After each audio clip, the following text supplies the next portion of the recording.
Um casamento feliz é um casamento sem conflitos? Crente discute no casamento? Seu marido ou sua esposa é uma pessoa difícil e você não sabe lidar? Meu nome é Paulo Ricardo, sou pastor aqui na cidade de Brasília, Distrito Federal, e hoje nós vamos conversar um pouco sobre estas e outras questões relacionadas ao tema marido e mulher, Cristo e a Igreja.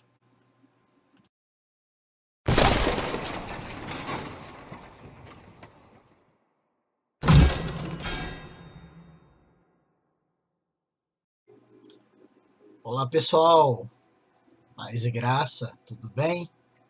Mais uma vez nós estamos aqui. Hoje o tema desse nosso bate-papo é marido e mulher, Cristo e a Igreja.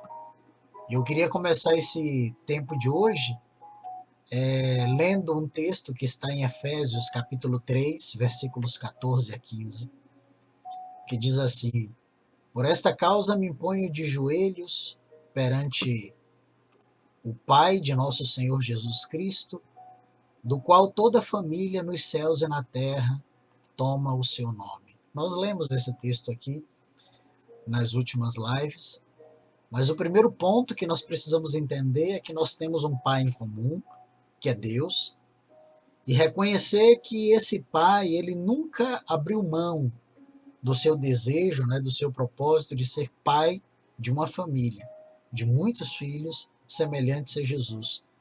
Por isso que todos os pais que existem na terra, segundo o texto, eles apenas recebem de Deus o seu nome emprestado e recebem dele um encargo de serem temporariamente, momentaneamente, durante o tempo que estamos aqui na terra, o representante dele na terra e na família. Efésios, ainda no seu capítulo 5, no verso 23, diz assim: Porque o marido é o cabeça da mulher, como também Cristo é o cabeça da igreja, sendo ele próprio o salvador do corpo. Então, o casamento humano entre marido e mulher, ele tem ali uma intenção de retratar o casamento de Jesus Cristo com a sua igreja. E lendo as escrituras, a gente percebe que há sim uma tensão entre igualdade e submissão feminina que está ali permeando, essa explicação matrimonial dentro das escrituras. Se você for ler ali 1 Pedro, capítulo 3, versículo 7, diz assim: Marido, vós igualmente vivei a vida comum do lar, com discernimento, e tendo consideração para com a vossa mulher, como parte mais frágil, tratai-a com dignidade, porque sois juntamente herdeiros da mesma graça de vida, para que não se interrompam as vossas orações. Então, em um momento, a Bíblia trata marido e esposa como parceiros, dizendo que eles são herdeiros da mesma graça, mas em outro momento ordena que as mulheres se submetam aos seus maridos, porque ele é o cabeça da casa. Então, a gente percebe aqui que, apesar de serem bem diferentes nessas explicações, mas não há uma dicotomia, não há uma oposição nessas colocações. O que há, na verdade, é uma necessidade de nós entendermos que a Bíblia coloca o casamento figurando a relação de Cristo com a sua igreja. Cristo é o meu irmão mais velho, ao mesmo tempo de que ele é o meu Senhor, o meu cabeça. Da mesma forma que o marido, ele tem que ter com a sua esposa uma relação de irmandade, de parceria, porque eles são sim herdeiros da mesma graça, eles são sim filhos do mesmo Pai, estão sim debaixo da mesma ação bondosa de Deus, mas ao mesmo tempo, por uma questão de desempenho de papéis, eu como marido, eu fui colocado como responsável pela minha casa, para amar a minha esposa, para cuidar dos meus filhos e para expressar um papel protetor, cuidador e de governo de Cristo sobre a minha casa. O apóstolo Paulo, ele exorta as esposas e os maridos a terem um relacionamento semelhante ao relacionamento de Cristo com a igreja. As esposas, Paulo exorta que elas se submetam aos seus maridos, como a igreja é submissa a Cristo, enquanto aos maridos, ele lhe admoesta que ame suas esposas, como Cristo ama a igreja. Então, a submissão feminina no casamento, ela deve ser considerada nesse contexto bem amplo da carta de Efésios, que é um contexto de submissão e parceria. E conforme o apóstolo, né, todos os crentes eles têm que conviver com toda humildade e mansidão, longanimidade e suportando uns aos outros em amor. É o que Paulo também fala na carta aos Efésios, ali no capítulo 4, no versículo 2. Então é bom lembrar que no verso 21, Paulo exorta que todos os crentes se sujeitem uns aos outros no temor de Cristo. Então a submissão mútua dos crentes e a sujeição feminina, né, na relação conjugal, ela tem uma forte motivação para ser posta em prática, que é a motivação cristológica, ou seja, em Cristo, por Cristo e por ordem de Cristo. Tá? Ali em Efésios capítulo 23, Paulo revela ali qual a motivação cristológica, por que a mulher deve se submeter ao marido. E Efésios capítulo 23, 5, 23 diz assim, porque o marido é o cabeça da mulher, como também Cristo é o cabeça da igreja. Então, olha, mas não é exatamente isso que eu quero falar, né? Já esgotamos esse assunto nas nossas lives passadas sobre o papel do marido, sobre o papel da mulher, mas eu queria trazer um pouco desse mistério, né? Falar sobre essa relação entre marido e mulher, entre Cristo e a igreja. 2 Coríntios, capítulo 11, verso 2, vamos fugir um pouquinho aí da carta de Efésios. 2 Coríntios 11, 2 diz assim, porque zelo por vós com zelo de Deus, visto que vos tenho preparado para vos apresentar como virgem pura a um só esposo, que é Cristo. Então a gente percebe que a união no casamento, ela deve existir em todos os níveis. Ela começa ali num plano físico, mas ela não termina no plano físico, né? O cristão ele acaba se unindo ali intelectualmente, socialmente, fisicamente, espiritualmente, né? Mas também o objetivo principal dele, né? Não é esse. O objetivo principal é o objetivo espiritual, que é de unir marido e esposa espiritualmente, de forma que ambos estejam prontos como noivos, como noivas de Cristo. Então, qual é o objetivo de Deus com o casamento? O principal deles é que maridos e esposas sejam trabalhados em cada uma das áreas da vida, para que cada um possa ser somente um em Cristo, cada casal possa ser somente um em Cristo. E Cristo sendo o centro desse casamento, formando os casais, moldando os casais e mantendo esses casais firmes nele. Então, uma coisa interessante é que as pessoas acham assim que o casamento dele não tem potencial. Amados, o potencial do casamento, ele se converte em realidade quando um casal busca ter uma união real, uma união exclusiva, uma união que honre a Deus, que somente os casamentos de verdade podem simbolizar essa relação entre Cristo e a igreja. O problema, na verdade, é que muitas vezes nós enxergamos o casamento num plano apenas terreno.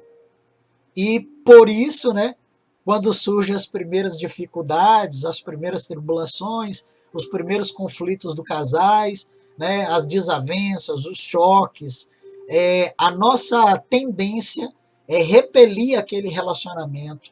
E nós temos duas formas de repelir.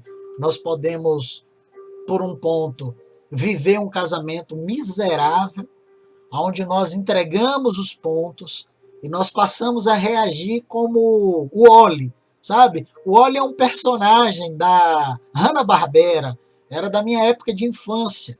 Na verdade, o Oli, ele era ali uma raposa, sei lá, né?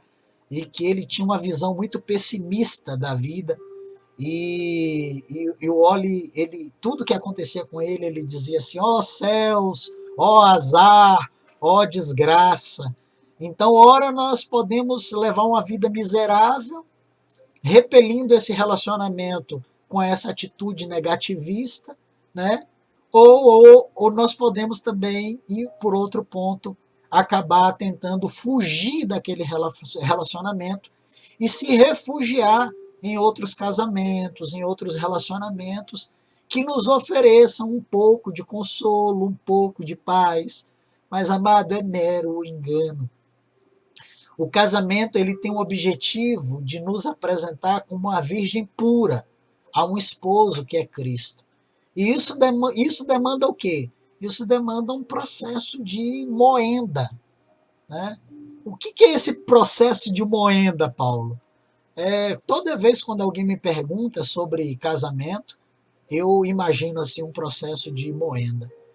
A moenda ela é um equipamento de alta pressão e baixa velocidade.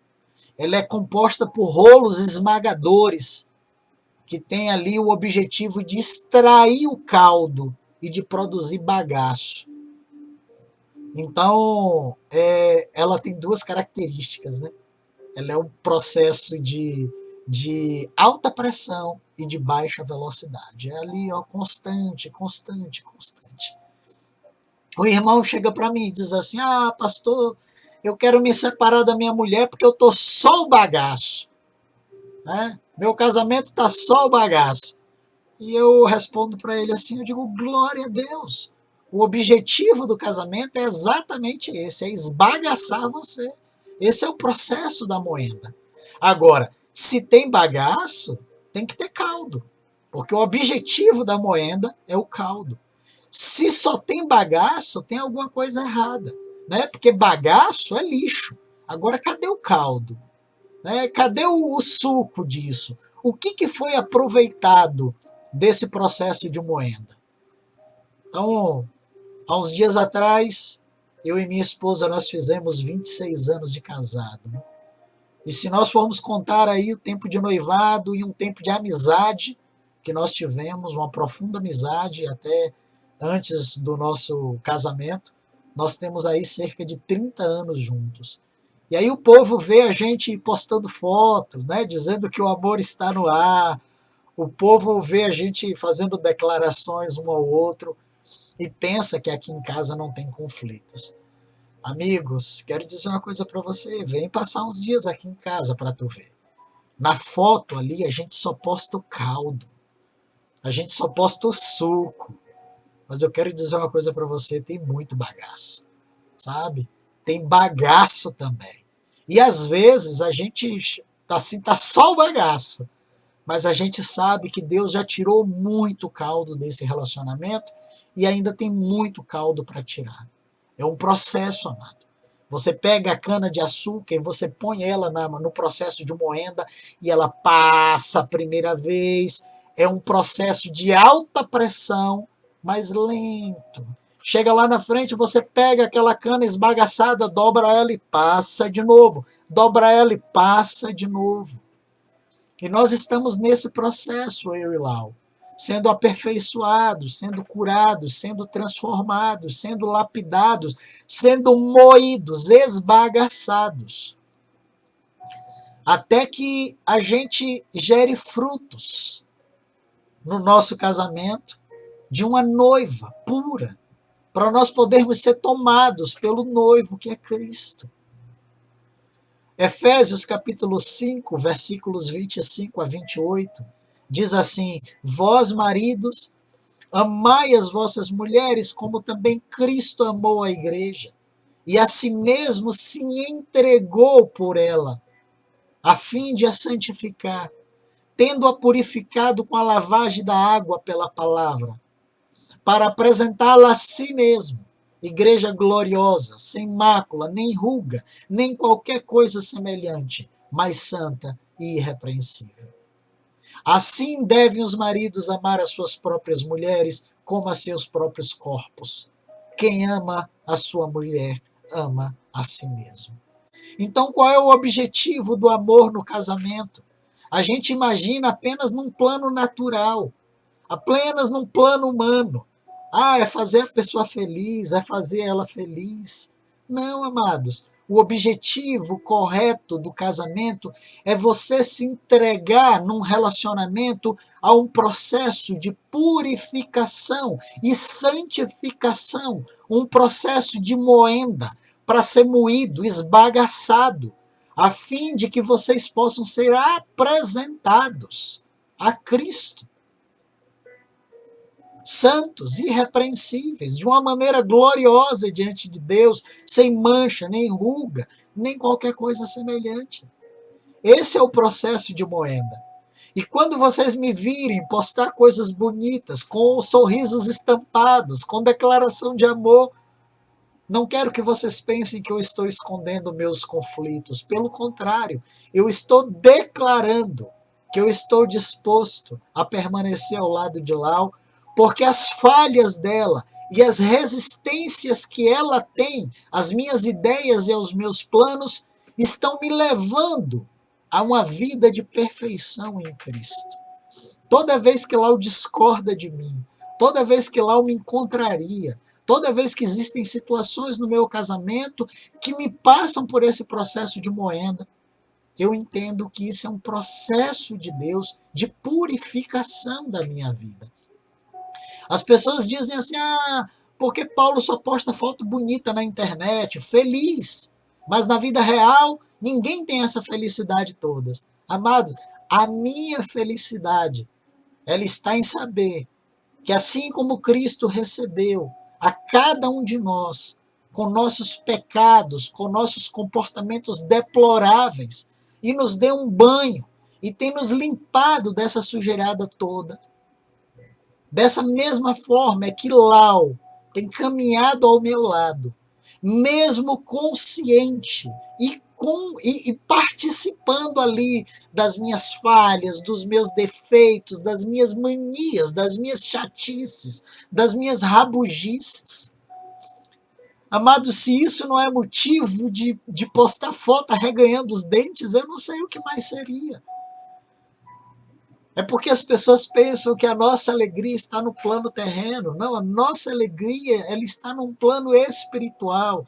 Nós estamos olhando aquilo que as nossas dificuldades estão produzindo nas nossas vidas. Alguns, veem motivo para fugir. Alguns veem motivo para se resignarem. Sabe por quê? Porque olham para o bagaço. Eu vejo motivo de alegria, mesmo com todos os conflitos que nós temos no nosso casamento. Eu vejo motivo de felicidade. Sabe por quê? Porque eu olho para o caldo que isso está dando. Eu olho para Lau e eu vejo que Lau não é a mesma mulher quando eu casei, mudou muito. Eu olho para mim e eu vejo que eu não sou o mesmo marido, eu mudei muito. E nesse último ponto aí eu queria mencionar, a relação de marido e mulher com a relação de Cristo e da igreja. E Jesus, nos seus últimos dias, antes de ser crucificado, Jesus expressou um pouco do Pai, ao Pai, dessa relação. Ali em Mateus 26, 39, diz assim, adiantando-se um pouco, prostrou-se o seu rosto, orando, dizendo, meu Pai, se possível, passe de mim esse cálice. Todavia, não seja como eu quero, e sim como tu queres. Ainda no capítulo 26, ali no versículo 42, diz assim, tornando-se a retirar, orou de novo, dizendo, meu Pai, se não é possível passar de mim esse cálice sem que eu beba, faça-se a tua vontade. E no verso 44 ele repete, deixando-os novamente, foi orar a terceira vez, repetindo as mesmas palavras. E quais eram as palavras de Jesus? Não seja como eu quero, mas como tu queres. E nesses dias eu tenho aprendido duas coisas com o Senhor, nesse texto. Primeiro é que Jesus nos ensina a colocar diante dos pais, do Pai, as nossas vontades e até orar por isso. expressando o que está no nosso coração. Mesmo que aquilo que você está pedindo seja algo que você sabe que Deus não vai atender. Mas é um ensino de sinceridade de coração, de se expor, de se derramar, de se mostrar. E a segunda coisa que eu tenho aprendido é que Jesus tem nos ensinado de que a vontade de Deus sempre deve prevalecer. E nós devemos nos submeter a essa vontade de Deus sempre, mesmo que isso custe a nossa própria vida. E no casamento, amados, é assim. Você vai poder expressar a sua vontade. Você vai poder expressar o seu querer. Mas a vontade de Deus, ela sempre deve prevalecer. E você deve ter a mesma atitude de Jesus. Se levantar e seguir em frente para o processo de moenda. Porque você não vai poder fugir dele da mesma forma que Jesus não pôde fugir da cruz. Você tem que seguir para esse processo de moenda, de purificação, de crucificação diária, consciente de que essa é a vontade de Deus. E que mesmo que você não entenda, é o melhor para você. E não existe outro lugar para você ser mais moído do que no casamento.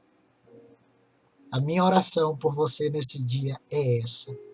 Que Deus moa você dentro do seu casamento. E que torne a cada dia você uma pessoa melhor, mais transformada, mais parecida com Cristo. E que depois de todo esse processo você possa olhar para o caldo que aquilo está dando e dizer, valeu a pena. Este é o motivo do nosso sorriso. Beijos no coração.